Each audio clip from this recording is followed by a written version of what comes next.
What makes this more criminal than anything else is that we have viable economic alternatives that are available today. We're traveling in the right direction. The difficulty that we have is we do have a clock in front of us.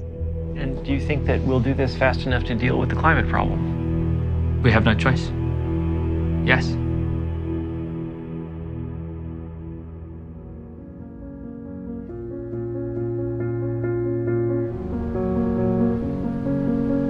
Once we have clean electricity, we can begin to electrify many processes, from steelmaking to heating, that now require fossil fuels.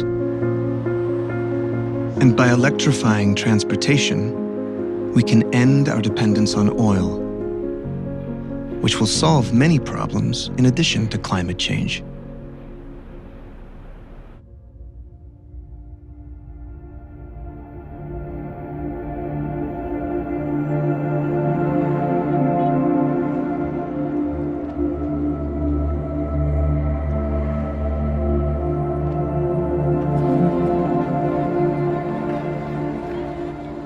This is the floating city of Makoko.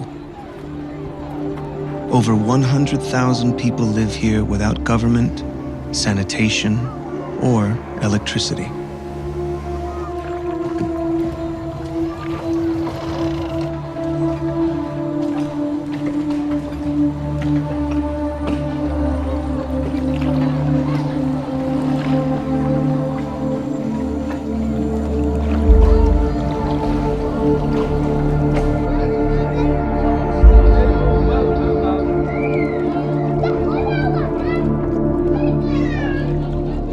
You can look around the world at countries with a heavy reliance on natural resources, and you can see lagging development, high levels of inequality, authoritarian rule, massive corruption on a grand scale. Nigeria became a centralized petrostate, a country in which more than 85% of government revenues were dominated by crude oil.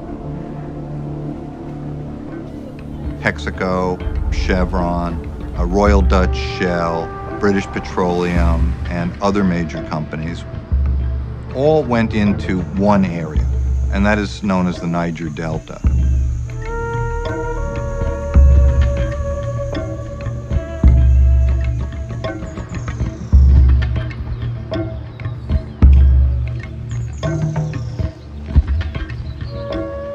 I come from a rural community within the Niger Delta, and grew up there till I was maybe 9 or so.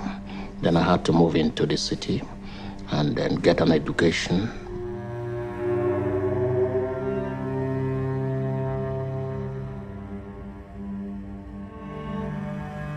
What was the nature of the relationship between the oil companies and the Nigerian government?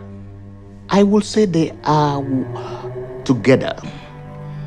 They are one and the same thing. Nigeria's economy was marked by grand corruption. Huge sums of the oil revenues that should have been used for investment in Nigeria and its people have simply gone out the door to line the pockets of private individuals.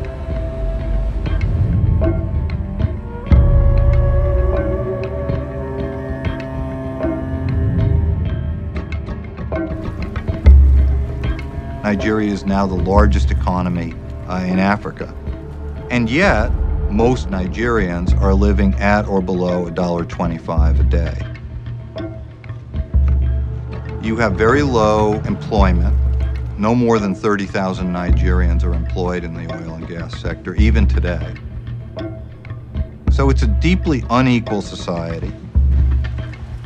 And consequently, very unstable in terms of social violence, insurgency, and the environmental devastation of the Niger Delta is massive.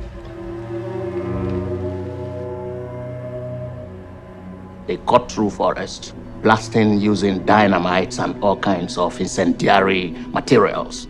They bring in their rigs, this massive equipment. Thousands of miles of pipeline